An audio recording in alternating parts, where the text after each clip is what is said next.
Tuke Mountain ibiro bage kaunti ma Nyeri tarik 21 dwe mar aboro higani. Ng'wech ma kilomita 89 machakore god Kenya kendo rume gode mag Aberdare sigeno mar yoyo jong'wech mathoth ka ipimo kod higa mokadho. Bang' ng'wenyo kane loso tok yango siro jang'wech Ruben Njoroge mane jaloch higa mokadho mabiro dhi e piny Afrika ma milambo ng'we kinda ma Comrades wacho ni ng'wego yaw thuolo ne kaunti ma Nyeri nyuolo kendo tego talanta. Gigero ni gibiro tiyo gi thuolono mar jiwo rowere mane giwere ng'wech mondo owuog oko kendo laro simbo mopogore opogore.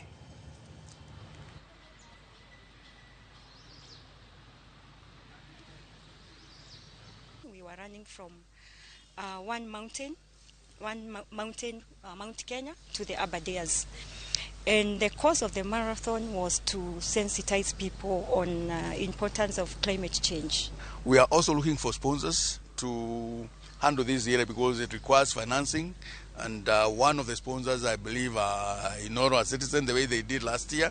We're also reaching out to other sponsors. We have also reached sponsors to sponsor this gentleman here to go to South.